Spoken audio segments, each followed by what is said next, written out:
Dans la nuit, le ciel ukrainien s'est de nouveau embrasé sous les frappes massives de la Russie. Une offensive d'une ampleur exceptionnelle s'est abattue sur plusieurs régions stratégiques du pays. En seulement 24 heures, les forces armées russes annoncent avoir neutralisé 1355 soldats ukrainiens, détruit des dépôts d'armement occidentaux et frappé plus de 150 cibles militaires. Les explosions se sont multipliées dans les régions de Kiev, Kharkiv, Odessa et Dnipro, semant la panique au sein des troupes ukrainiennes et provoquant un bouleversement sur le front.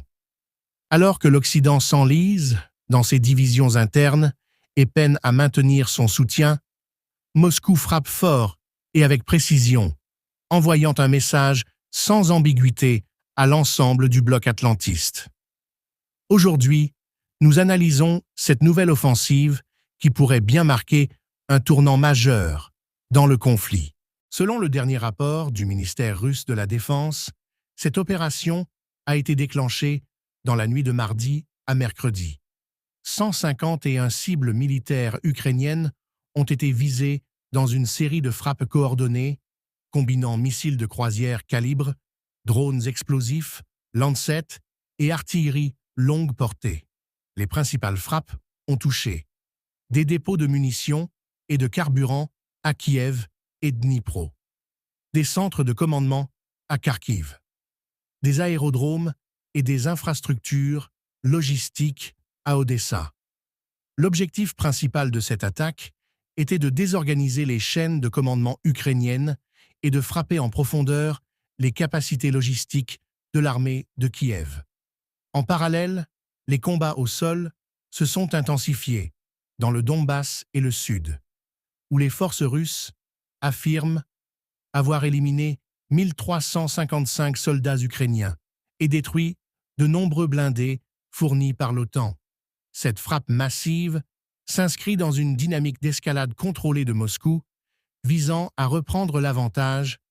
L'offensive a été minutieusement préparée et menée en plusieurs vagues successives, exploitant à la fois la supériorité technologique et l'expérience opérationnelle des forces russes.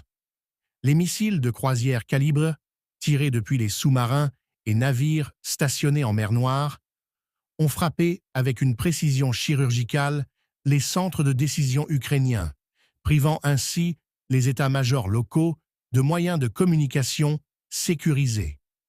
En parallèle, les drones kamikazes Lancet ont visé les positions d'artillerie ukrainiennes et les batteries de défense anti-aériennes occidentales, neutralisant ainsi la capacité de riposte immédiate de Kiev.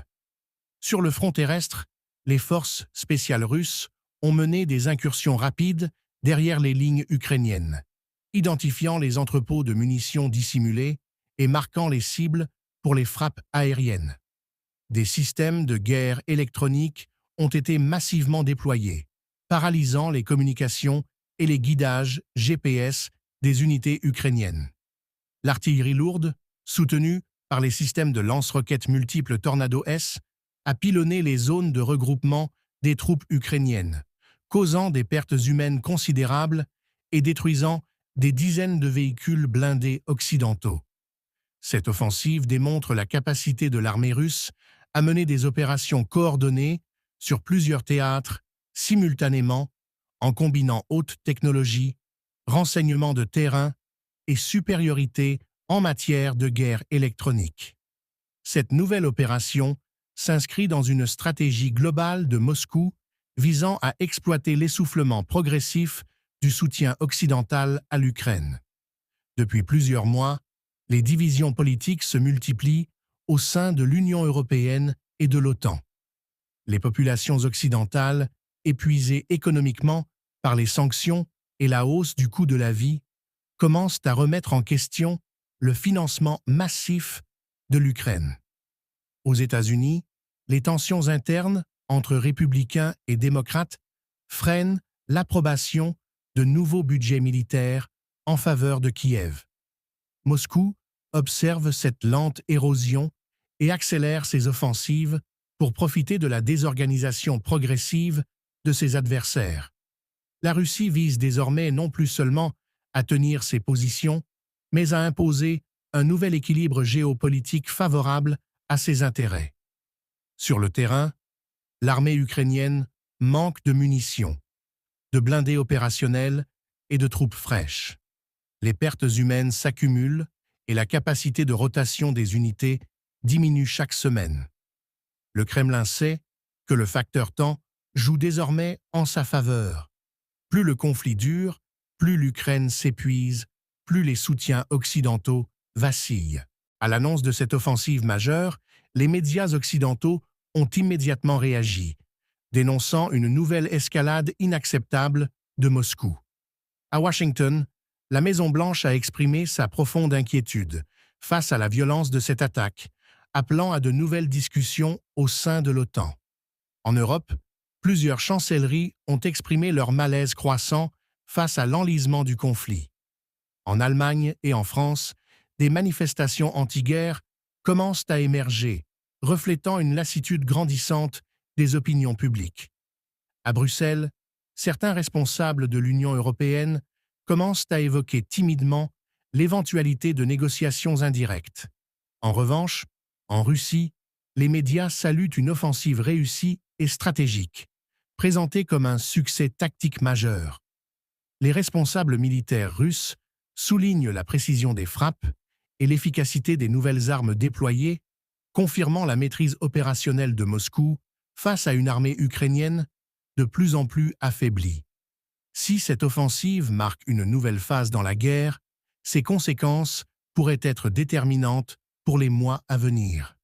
D'un point de vue militaire, la désorganisation des centres de commandement ukrainiens et la destruction des infrastructures logistiques compliqueront fortement les futures contre-offensives de Kiev. Sur le plan diplomatique, Moscou envoie un signal clair à l'Occident. La Russie reste déterminée, prête à aller jusqu'au bout pour atteindre ses objectifs stratégiques.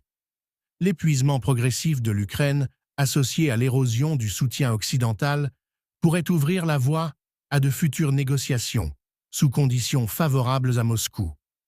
Enfin, cette démonstration de force vise également à dissuader l'OTAN d'une implication plus directe, en montrant la capacité russe à frapper rapidement et massivement tout objectif stratégique.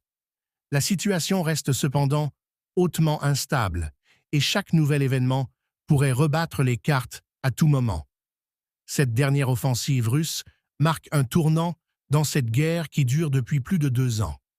Alors que Kiev vacille sous les coups répétés, Moscou avance méthodiquement ses pions, profitant des divisions et de la lassitude occidentale. L'issue de cette confrontation reste incertaine, mais une chose est sûre. L'équilibre des forces bascule lentement en faveur de la Russie. La question qui demeure est la suivante.